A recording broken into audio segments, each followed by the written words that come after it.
సిద్దిపేటలో మంత్రి హరీష్ రావు మాట్లాడుతున్నారు. ఇప్పుడు లైవ్ చూద్దాం. 69 లక్షల మంది రైతుల పక్షాన నిలబడాలనుకున్నాడు. 25,000 కోట్లు వదులుకున్నాడు మన కేసీఆర్. ఈ విషయాన్ని వీళ్ళందరూ కూడా గమనించాలి. రైతులను ముంచడంలో కాంగ్రెస్ మరియు బీజేపీ దొందే ఇద్దరు కలిసి రైతుల్ని ముంచే పనిలో ఉన్నారనేటువంటి విషయాన్ని వీళ్ళందరూ కూడా గమనించాలని చెప్పి నేను కోరుతా ఉన్నా. అందువల్ల ఈ ఎన్నికల్లో ఇవాళ తెలంగాణ రైతాంగం దయచేసి నేను చేతులు జోడించి ప్రార్థిస్తా ఉన్నా. ఇవాళ మీరు కాంగ్రెస్ బీజేపీలకు ఓటేయడం అంటే బోరు బావులకు మీటర్లు పెట్టుమని ఒప్పుకోవడమే. ఇలా బోరు బావిల కాడ మీటర్లు పెట్టి మీ ఇంటికాడికి బిల్లు రావాలన్నా, ఇప్పుడు ఉన్నట్లే మంచిగా ఏ మీటర్ లేకుండా కరెంటు కావాలన్నా దయచేసి తెలంగాణ రైతాంగం ఇలా గుండె మీద చేసుకొని ఆలోచించండి. ఇలా కుల్లా అయిపోయింది కదా. నేను ఐఆమ్ ఛాలెంజింగ్ కాంగ్రెస్ పార్టీలు మీరు బుకాయిస్తారా ఎవరన్నా? నేను రమ్మంటే ఎక్కడైనా చర్చకు సిద్ధం. రాజస్థాన్ లో కాంగ్రెస్ పార్టీ మీటర్లు పెట్టిందా లేదా? హిమాచల్ ప్రదేశ్ లో మీటర్లు పెట్టిందా లేదా? కర్ణాటకలో మీటర్లు పెట్టమని బడ్జెట్ పాస్ చేసిందా లేదా? సాక్ష్యాధారాలతో సహా రుజువు చేయడానికి నేను సిద్ధంగా ఉన్నా. కాంగ్రెస్ పార్టీ నాయకులారా సమాధానం చెప్పండి. రేపో మాపో రాహుల్ గాంధీ వస్తాడట.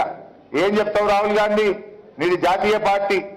ఇక నేను రాజస్థాన్లో పెట్టినా, హిమాచల్లో పెట్టినా, కర్ణాటకలో పెడుతున్నా, రేపు తెలంగాణలో పెడతా, ఓట్లేయమని చెప్పడానికి వస్తున్నావు రాహుల్ గాంధీ గారు. ఇవాళ నేను ఈ ఆధారాలు చూపించడానికి రెడీగా ఉన్నా. కాంగ్రెస్ పార్టీ నాయకులారా ఎవరు వస్తున్నారో రండి చర్చకు. రాజస్థాన్లో మీటర్లు పెట్టిందా లేదా? హిమాచల్లో పెట్టిందా లేదా? కర్ణాటకలో పెట్టమని బడ్జెట్లో పాస్ చేసిందా లేదా? I'm ready to prove. ఎందుకంటే బీజేపీ ఆమెనే చెప్పింది, సీతారామనే మీటర్లు పెట్టుడే బరాబర్ మేము పెడతామని మా పద్ధతినే అదే అని చెప్పింది ఆమె. కాంగ్రెస్ వాళ్ళు పెట్టినే బట్టి మరి వాళ్ళు తెలంగాణ రైతులు ఆలోచించాలి కదా. మీకోసం ఆలోచించింది కేసీఆర్ మీ బిడ్డ కాదా? మీ బిడ్డను కాపాడుకునే బాధ్యత ఇవాళ తెలంగాణ రైతాంగానికి లేదా? దయచేసి ఆలోచించాలని చెప్పి నేను కోరుతా ఉన్నా. మీకోసం కేసీఆర్ ఆలోచించాడు. ఇవాళ మేము కొన్ని పనులు చేయలేకపోవచ్చు. కొంతమంది మమ్మల్ని తిడుతున్నారు, అరే గా పని కాలే గీ పని కాలే అంటున్నారు. కొంతమంది అంటున్నారు, అరే 1వ తారీఖు నాడు జీతాలు ఇవ్వలేకపోయింది కేసీఆర్, 5వ తారీఖు ఇచ్చిండు అంటున్నారు. నేను అంటున్నా, దీనికి సపోజ్కి 25,000 కోట్లు వస్తే మాకేం తిప్పలు? మంచిగా 31వ తారీఖు అవుతుంటుంది. ఇలా ఒక మాట ఏదైనా కేసీఆర్ పడుతున్నాడు అంటే ఎవరి కోసం పడుతున్నాడు? తెలంగాణ రైతు ప్రయోజనాలు కాపాడడం కోసం కేసీఆర్ మాట పడుతున్నాడు తప్ప ఇంకొకరి కోసం పడుతుండా? ఇలా పక్క రాష్ట్రాలు ఆంధ్రప్రదేశ్ 9,000 కోట్లు తెచ్చుకుంది. మనకు రాకపోవునా కానీ పైసలు ఏడాదికి 9 అది ఒకనాడు కాదు, ఎవ్రీ ఇయర్.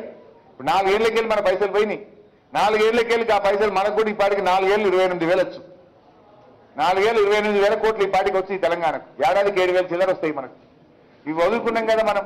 ఇంకా 7,000 ఏడాదికి వస్తే ఎంత చేయి తిరుగుతుండనే, ఇంకెన్ని ఇళ్ళు కట్టేస్తుండే, ఇంకా ఎన్ని పనులు చేసుకోవస్తుండే. కానీ ఒక పూట అన్నం తిన్నా తక్కువ తిన్నా సరే కానీ రైతును కాపాడాలనుకున్నాడు మన కేసీఆర్. ఈ విషయాన్ని రైతు సమాజం కాపాడుకోవాలి, అర్థం చేసుకోవాలి. మనను కాపాడుకున్న కేసీఆర్ను కడుపులో పెట్టుకొని ఇలా తెలంగాణ రైతు సమాజం కేసీఆర్ను నిలబెట్టాలి, కేసీఆర్ను కాపాడాలి. కేసీఆర్ ఇలా రైతును నిలబెట్టిండు.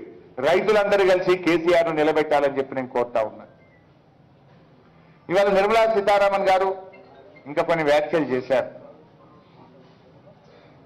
తెలంగాణ అప్పులైనాయని, తెలంగాణ అభివృద్ధి జరగలేదని కొన్ని వారు మా మీద నిందారోపణ చేసే ప్రయత్నం చేసినారు. నేను అడుగుతా ఉన్నా నిర్మలా సీతారామన్ గారిని, కేసీఆర్ ముఖ్యమంత్రి అయినాడు తెలంగాణ తలసరి ఆదాయం ఎంత? 1,24,104 రూపాయలు. కానీ ఈరోజు తెలంగాణ తలసరి ఆదాయం ఎంత అంటే 3,17,117. 2.5 రెట్లు ఈ రాష్ట్ర ప్రజల తలసరి ఆదాయం పెంచింది కేసీఆర్. మరి మీ కేంద్ర ప్రభుత్వం ఆ రోజు కేసీఆర్ ముఖ్యమంత్రి కాకముందు కాంగ్రెస్ పార్టీ ఉండే. ఈ దేశంలో తలసరి ఆదాయంలో తెలంగాణ 10వ స్థానంలో ఉండే. కానీ కేసీఆర్ ఈ రోజు ఈ 10 ఏళ్లలో మొదటి స్థానానికి తెచ్చింది తెలంగాణ. దేశంలో తలసరి ఆదాయంలో అగ్రభాగానికి తెచ్చింది తెలంగాణను కేసీఆర్. అదే మరి కేంద్ర ప్రభుత్వంది ఇదే నిర్మలా సీతారామన్ గారి ఆర్థిక మంత్రిత్వ శాఖ మీ నేతృత్వంలో ఇవాళ దేశ తలసరి ఆదాయం 2014లో 1,72,000 ఉండే. అంటే తెలంగాణ కన్నా ఈరోజు దేశ తలసరి ఆదాయం 1,72,000. అంటే మన తెలంగాణ తలసరి ఆదాయం ఏమో 3,17,117 అయితే దేశం యొక్క తలసరి ఆదాయం 1,72,000. అంటే దేశం కంటే తెలంగాణ 1,45,000 రూపాయలు ఎక్కువగా ఉన్నది. అంటే మేం బాగున్నట్టా నువ్వు బాగున్నట్టా?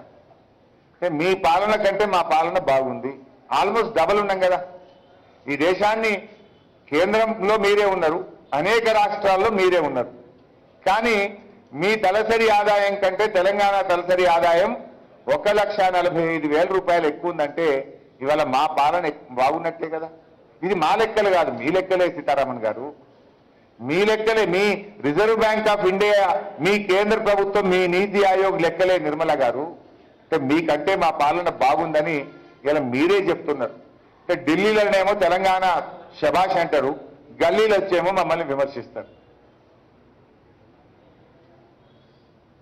అప్పుల గురించి మాట్లాడారు గౌరవనీయులు నిర్మలా గారు. దేశంలో బీజేపీ అధికారంలోకి వచ్చినప్పుడు ఈ దేశం యొక్క అప్పులు 55 లక్షల కోట్లు. కానీ ఈ 10 ఏళ్ల బీజేపీ పాలనలో ఈ దేశం యొక్క అప్పులు 1,55,000 కోట్లయింది. అంటే ఈ 9.5 ఏళ్ల బీజేపీ పాలనలో 1,00,000 కోట్ల రూపాయల అప్పు చేసింది మీరు. అంటే దాదాపు నెలకు 1,00,000 కోట్లు అప్పు చేసింది. 1,00,000 కోట్లు కాదు, 100 లక్షల కోట్లు. సరే, 100 లక్షలు అంటే 1,00,00,000 కోట్ల రూపాయలు అప్పు చేసింది మీరు.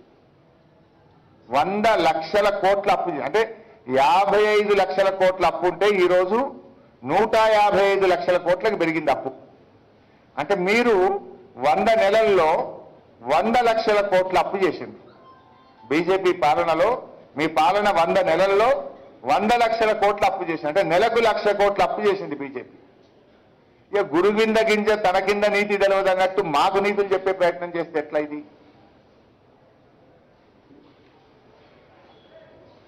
ఇవాళ రాష్ట్ర జిఎస్డిపిలో తెలంగాణ అప్పుల శాతం 28. దేశ జీడిపిలో బీజేపీ ప్రభుత్వం యొక్క అప్పుల శాతం 57%. మాకంటే డబుల్ ఉన్నారు మీరు. తెలంగాణ అప్పుల శాతం జిఎస్డిపి రాష్ట్ర స్థూల ఆదాయంలో మన అప్పుల శాతం 28% అయితే కేంద్ర స్థూల ఆదాయంలో కేంద్ర ప్రభుత్వం యొక్క అప్పుల శాతం 57%. అంటే మాకంటే డబుల్ కంటే ఎక్కువనే ఉన్నారు కదా మీరు. మళ్ళా మమ్మల్ని ఆరోపణలు చేసే ప్రయత్నం చేస్తారు. ఇది reserve bank of India publish చేసిన కాగితం. ఇది దేశంలో ఏ రాష్ట్రం ఎంత అప్పులు తీసుకున్నది అని చూస్తే తక్కువ అప్పులు తీసుకున్న రాష్ట్రాల్లో కింది నుంచి 6వ స్థానం మనది. అంటే ఈ దేశంలో మరో 22 రాష్ట్రాలు తమ జిఎస్డిపి కంటే ఎక్కువ అప్పులు తీసుకున్న రాష్ట్రాలు, తెలంగాణ కంటే ఎక్కువ అప్పులు తీసుకున్న రాష్ట్రాలు ఉన్నాయి. ఈ దేశంలోని 22 రాష్ట్రాల కంటే కూడా అప్పులు తక్కువ తీసుకున్న రాష్ట్రం తెలంగాణ రాష్ట్రం. ఇది రిజర్వ్ బ్యాంక్ ఆఫ్ ఇండియా కేంద్ర ప్రభుత్వం ఇచ్చిన కాగితం. ఇది మా కాగితం కాదు. ఇక నిర్మలా గారు వచ్చి మేము అప్పులు ఎక్కువ తీసుకున్నామంటే ఎట్లా? ఇక ఓట్లు ఉండగానే మీరు గట్టిగా దబాయిస్తే అయిపోతుందా? లెక్కలన్నీ పక్కకు పోతాయా? ఈ వాస్తవాలు, ఈ నిజాలు అబద్ధాలు అయిపోతాయా? ఈ నిజాలు నిజాలుగానే ఉంటాయి కదా. మీరు 100 లక్షల కోట్ల అప్పులు చేసి, మీరు నెలకు 1,00,000 కోట్ల అప్పు చేసి, మీరు ఇవాళ తెలంగాణను పట్టుకొని అప్పుల రాష్ట్రంగా మారిందనడం మీకు సబబా అని నేను అడుగుతా ఉన్నా.